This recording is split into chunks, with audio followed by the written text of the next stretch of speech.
Hey guys, so today we're going to go over a few things to think about when you plan on using the electric collar, okay? This is especially important in Florida, especially during the summer months. It's humid, right?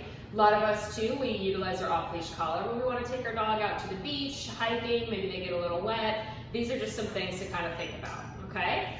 Now, with this collar, my two prongs here need to make consistent contact on the skin of the dog. Because of that, it's naturally going to be a little bit snug, okay?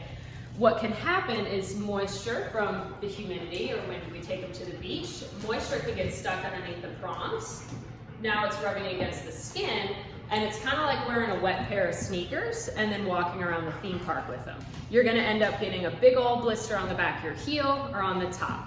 With dogs, they have fur, so now we're irritating it, rubbing, it festers. We call that a hot spot, okay? We're gonna talk about just a few different things on how to prevent that and how to set your dog up for success so they don't have that irritation.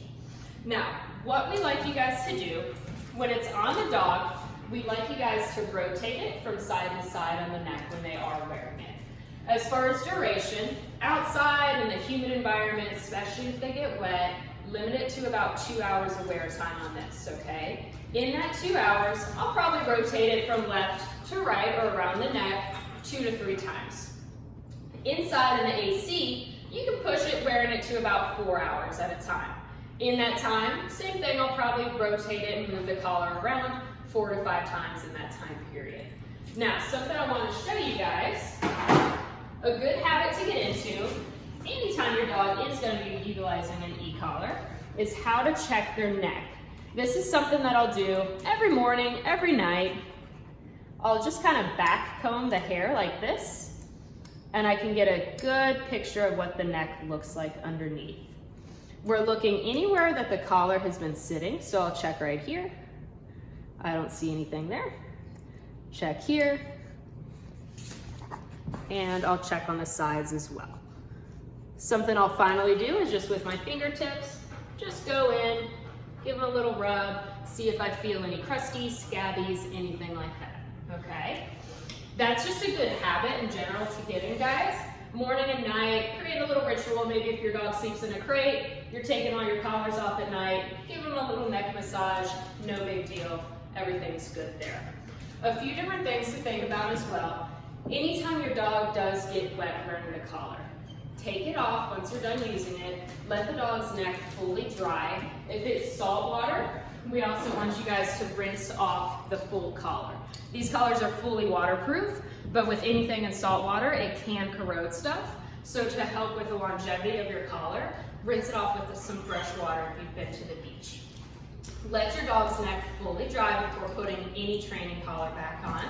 Again, just to prevent any sort of hot spot forming on the neck. Something else we wanted to show you guys, if your dog tends to have irritation, or maybe they have a sensitivity to certain metals, or like Goose, he's got white fur, tends to just be a little bit more sensitive to things as well. What we have here, different types of contact points. So this one with the plastic, and then a little bit of aluminum here, that's what the basic one comes in your package. For most dogs, that one does very well. If you have a dog with sensitive skin or one that's prone to hot spots, these guys are titanium, okay? So they're hypoallergenic. You see the difference between the two. Fully hypoallergenic, and they're not gonna harbor bacteria like the plastic ones can tend to do. Another thing as well, if you're worried about comfort or fit, or maybe you just want something a little bit easier to pop on and off, we have these collars as well. You buckle it once, set your size on it. It has a bungee, so it's a little bit more comfy for the dog. And it has a quick snap, so I can pop it on, and I'm good to go there.